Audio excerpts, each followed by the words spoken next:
Hi, everybody. We're going to get started. I really appreciate everyone taking their time out of their summer, their kids probably back to school, to spend a few minutes with us. This is Matt Rinke, and this is the August 2013 Real Wealth webinar. But before we get started, I want everybody to understand that this presentation is not advice. It is simply educational in nature. And before you go off and implement anything that you may hear today, I want you to consult with your financial advisor, consult with your tax advisor, consult with anybody who can help you make the most informed decisions possible. But before we get into the material, I really want everybody to know that I've started these webinars really for selfish purposes. I love to talk to people about their financial lives. I really believe that financial decisions are really life decisions, and this conversation that we're going to have today is integral to that. And beyond that, these webinars are really designed for you to allocate some time to actually learn about, work on your wealth, the wealth that deals with financial wealth, the part that's on the balance sheet, but also your spiritual, your emotional wealth, the thing that's not on the balance sheet, but just the wealth of life. And starting these webinars, it's really not about making huge changes, but learning something new and making small incremental changes.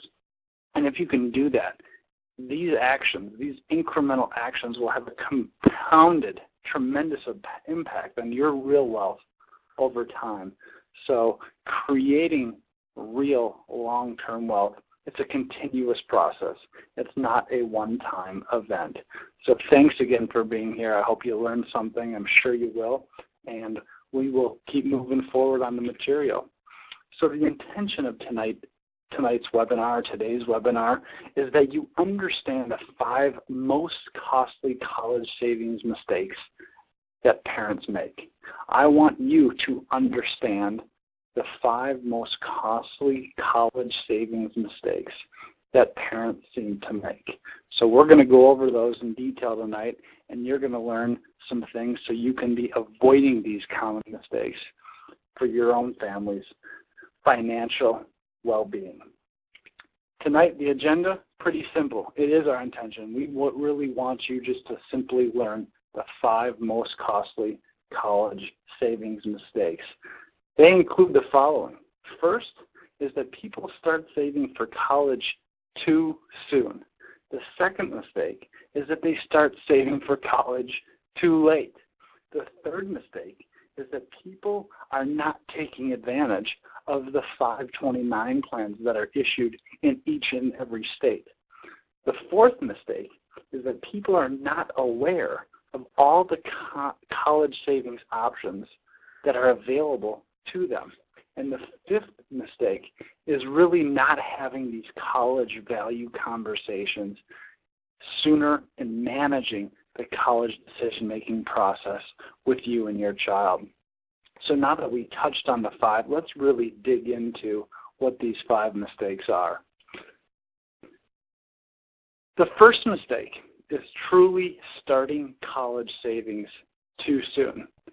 And this, I can't stress enough, the biggest mistake that many parents seem to make is to immediately save for their kids' college. And I can understand why you want to. It's really important to make sure that your child has the education that he or her may need. But it may seem crazy when you hear me say that people start school saving too soon. But some schools, yes, they're charging over $50,000 per year for tuition. If we think about Stanford in California, or the school that my wife went to, George Washington University, the prices are astronomical. And it is understandable, considering those costs, that you'll want to start saving for college right away. It's really a new savings goal that you want to have right away just for your child. But before you do that, you really need to slow down. Before you start putting away money for Stanford or Wisconsin or George Washington University, you need to make sure that your financial life has a few other things taken care of first. First, you actually need an emergency fund, or what I like to call an uncertainty fund, that can cover your family's expenses for at least 6 months if you were to need that. What good is having college savings money if you can't deal with the immediate family situation? That's an absolute must and an absolute priority. You don't want to put the cart before the horse when it comes to saving for college. You definitely have time down the road to build those savings up. Take care of your family's foundation first.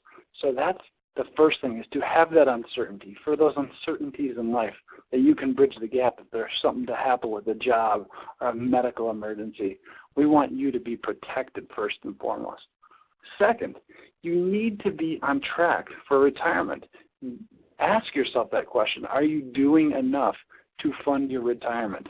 Retirement is a mandatory expense. It's going to be the biggest expense of you and your families in your lifetime. So ask yourself those questions. Are those needs met? Do you know if you are saving enough to meet your retirement goals? If you don't, you must. It's mandatory. There are no loans. There are no scholarships for retirement. So make sure that you're doing what you can to, one, protect your family and have that uncertainty fund, and two, to ensure that you have your retirement taken care of and you are saving a reasonable amount for retirement before you start your college savings process. There are no scholarships. There is no financial aid truly in retirement. So that is mistake number one. It's starting college savings too soon, because some of the college savings options can jeopardize your liquidity that you may need for that uncertainty fund. So make sure that you have your financial foundation in place that deals with your short-term uncertainty fund and your longer-term retirement goals. So now we're going to move on to mistake number two. And mistake number two is the exact opposite for many people. It's not starting too soon, it's starting too late. Now, I know that's contradictory, but oftentimes people get caught up in their day-to-day lives, and then they just don't save for college. They may have an uncertainty fund. They may have their house that they love. They may be saving for retirement, but then they're spending everything else, even though they truly, really value college, they say. But you need to be saving, and if you can, you want to start saving earlier. Don't wait until it's too late to start saving, because there's a huge benefit to starting early, which I want to get to you. I know as a financial advisor that there are many, many financial commitments that compete for your hard-earned savings. You need to figure out where college is on your priority scale. If it is a priority, you definitely want to start saving sooner and investing sooner, because that means that money has longer to grow. And the power of compounding and compounded interest cannot be overstated. Now, here's an example. This chart gives you a little bit of example of the compounded interest, the benefits of investing and saving early for college. What you see here is that this chart really shows two different sets of people. They each are contributing the exact same amount of money over a certain period of time. In scenario one, this family is investing $2,500 per year for 12 years, starting from the birth of their child. That means they're investing and saving a total of $30,000. In scenario two, that family is not able to or doesn't save until age 12 of their child, and then they start putting away $5,000 per year for the next 6 years. So they, too, have contributed $30,000. But the difference is that family that started early, that scenario one family, their $30,000 investment turned close to $56,000 over 18 years by the time their child entered college. While family two, which also put in $30,000 but waited to do that, their $30,000 only grew to a little bit over $35,000. So you can see that the benefits of compounding and starting earlier really builds over time. This can be applicable to anything in your life, which is why it's better to start early if you can, if you have all the other buttons sewed up that we talked about in slide one. but that's up to you to determine and ensure how you can figure it out and what you can do to ensure you're not saving too late if it is something that you truly value. So figure it out. What are your savings goals? What amount do you actually need to save each year to reach those goals? And when should you and when do you need to start saving? I can certainly help answer those questions. It's what we do every single day for our clients, and it's really important that you figure this out because we don't want you to start too soon, but we also don't want you to start too late. But it really is a personal decision, a family decision, and it's about what you want to provide for your kids, and everybody's situation is different. But don't wait too late if it is a big priority. That's mistake number 2. Mistake number 3 is not taking advantage of 529 plans. The 529 plan is by far the most popular college savings vehicle out there. It certainly isn't perfect, but it certainly has many benefits to support it as being a pillar of your college savings plan. There are tax benefits. There are flexibility in terms of your contributions and who can use it.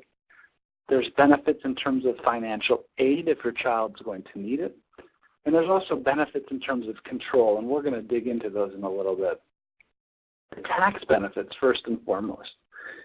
The 529 plan, like an IRA, the money that is put into this account grows tax deferred. So that's a good thing. So that $2,500 that family in scenario 1 is building, the growth on that money over time is growing without being taxed, which is really great. It keeps growing tax deferred and tax deferred.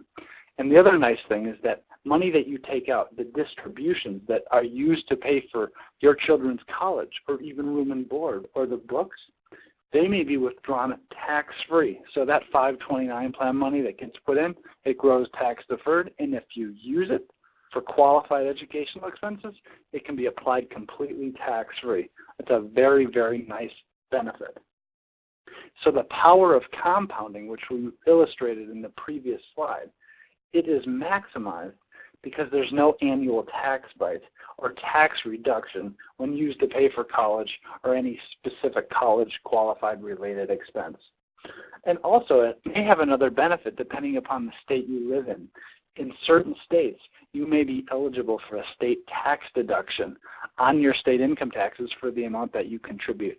For example, Georgia, where we have several clients, has a state tax deduction for the amount that is contributed into a 529 plan. It is capped, but there is a savings, and it's good to take advantage of that in your state if it is available. The next benefit of our 529 plan is that it's flexible. It really can be used for just about any single college under the sun. All states have 529 plans, but you have the option to open a plan in any state of your choice based on the features that it offers and the costs, but you can also use it at any different college or any different state's college that's out there. If I enroll in the California ScholarShare 529 plan, I can still use it if my child is going to attend the University of Wisconsin, for example. So yeah, there's flexibility as to where it can be used. The other nice aspect of it is that you can change the beneficiaries since you, as the parent, are the account owner. If child 1 ends up starting the next Instagram or Twitter or Facebook and doesn't use it, your second child could be named the beneficiary of that account and use those proceeds for their future college education. And finally, the other nice thing that is really nice about it, the flexibility, is that in a 529 plan, it can cover more than just tuition, as we said. It can be used for other college-related fees, room and board at applicable dorms, textbooks, and other necessary school supplies. So it's not simply related to tuition, which is really, really nice. Another benefit is that it has better financial aid eligibility.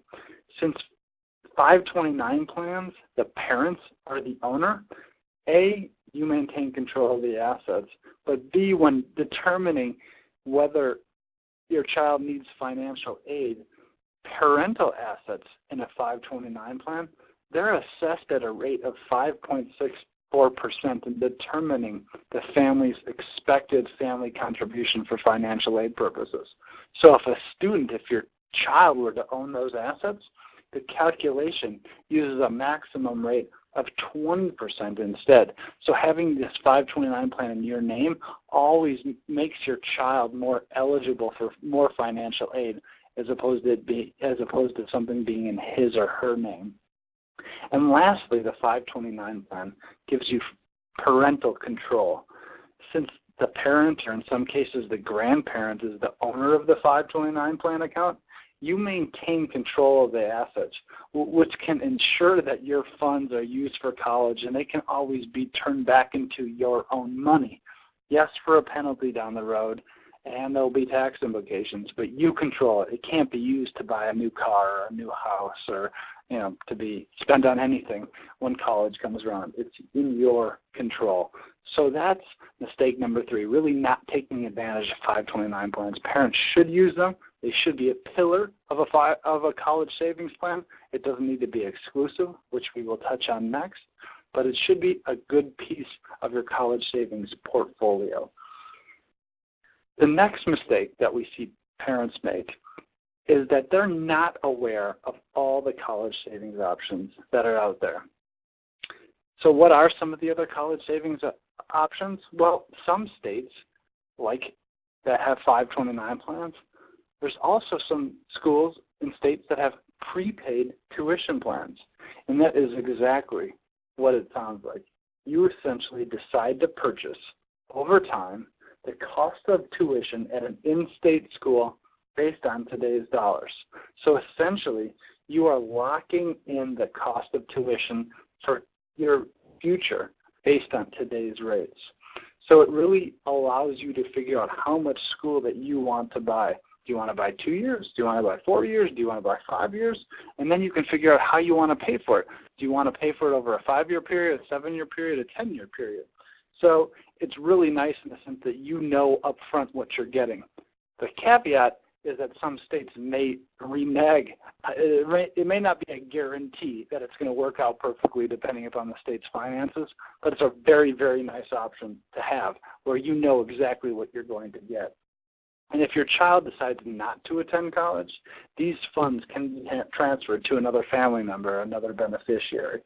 So what you need to be aware of is that not every state has a prepaid tuition plan. There's only 11 states out there that actually have open prepaid plans available, and they can only be purchased at certain times of the year. But it's worth exploring to seeing if your state does have a prepaid plan available to them. The next type of account that's important to understand and be aware of is the Coverdell Education Savings Account. This can be used for all years of education, not just college. So it could be used for private school during high school, for example, or middle school. It's not simply a college savings plan. What happens is that it's an IRA account essentially. The assets in the account grow tax-deferred, and distributions like a 529 plan are tax-free as long as they are used for qualified education expenses. The money that's put into the account does not save you on taxes now. So it's used with after-tax dollars, but those after-tax dollars grow tax-deferred and can be used tax-free. The other nice thing about it is that the beneficiaries can be changed, but the downside is that the contributions for each beneficiary cannot exceed $2,000 per year for any beneficiary under 18 years old. So when you think about Stanford costing $50,000 per year right now for room and board and tuition, $2,000 per year doesn't sound like a whole lot. But it is something that you can consider. There are income limits, so if a couple makes over $220,000 in adjusted gross income, they're not going to be eligible to put money into a Coverdell account. But it's something to have and be aware of because maybe it'll fit for you. Maybe it'll work for you. The other type of account that you need to understand is that there are UTMA and UGMA accounts. And these essentially are custodial accounts that you can set up to save for your children's college education. And what happens is when your child reaches the age of majority in that state, which may be 18 or 21, depending on the state you're in, your child then gets control of the funds, which may not be considered the most desirable outcome, as he or she would be free to do whatever they want to do with those funds when they turn the majority age in their state. So you got to make sure that you can trust your children to apply it towards their education. But what the benefits of this account is that you can pretty much invest in anything you want, and you're not limited to the choices of a particular 529 plan state sponsor. And the funds could be used for anything: books, fees, meal plan, tuition, transportation, and they're not limited to qualified educational expenses. But the child owns the assets, and these funds are assessed at that 20% maximum rate in those financial calculations. So if financial aids come into the picture, it won't necessarily make the most sense to have a lot of money in these UTMA or UGMA accounts. And also, if you don't trust your children to spend that money wisely and to put it towards their college, they could use it to buy a Porsche. So you got to be really careful, which is why we like to have our clients have their own investment account that they do savings in. And you got to remember, the 529 plan has restrictions on how it's used. And also, money that is in a 529 plan that isn't spent on college may be assessed a penalty and tax. So it shouldn't necessarily be the sole source of all your children's college savings funds. So investing your own money on the side gives you flexibility to use the funds if you need it without penalty, and maybe in the event that your child just doesn't need the money. So you maintain control of the assets. They're in your name. If your child needs financial aid, having money in your own name, in your own control, in your own investment account is assessed at a lower rate. No, it does not have the tax benefits that allow you tax-deferred growth, tax-free withdrawals for qualified educational expenses.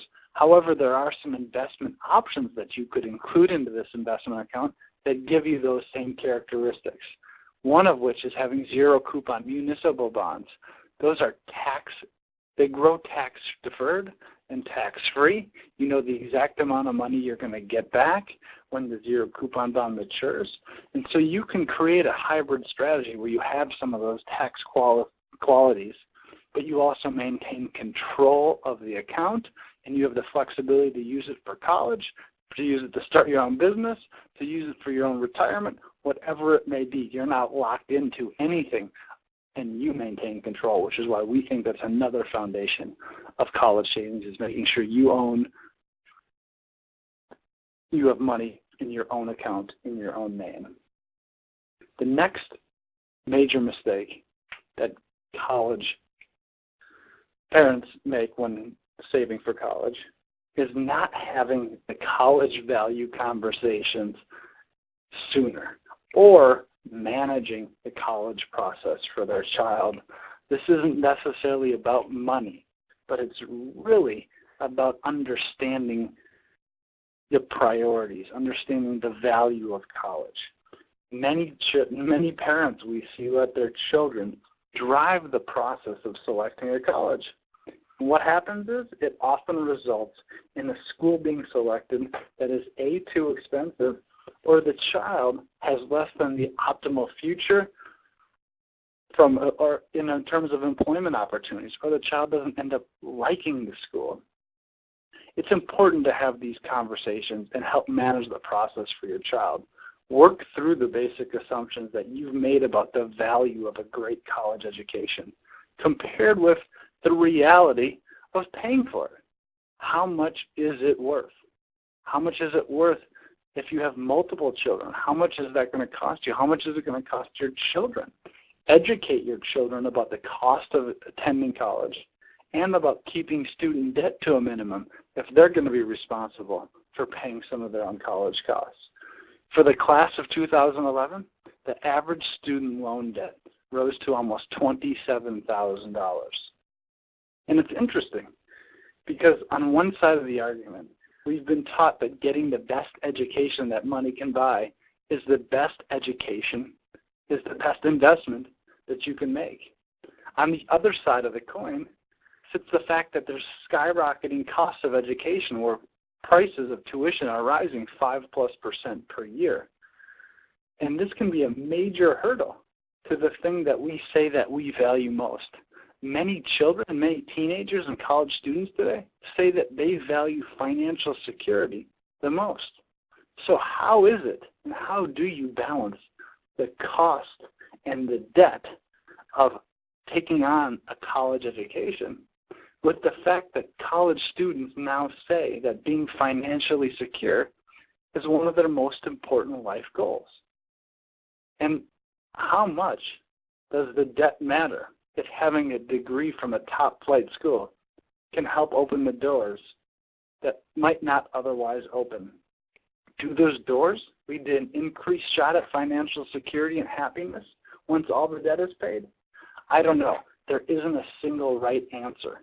But the key is that you need to start talking and asking questions about these things sooner rather than later.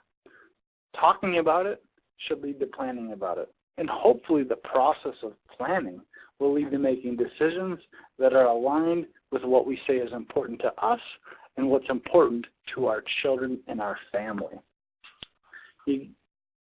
Saving for college is not the easiest task because there are so many competing financial priorities.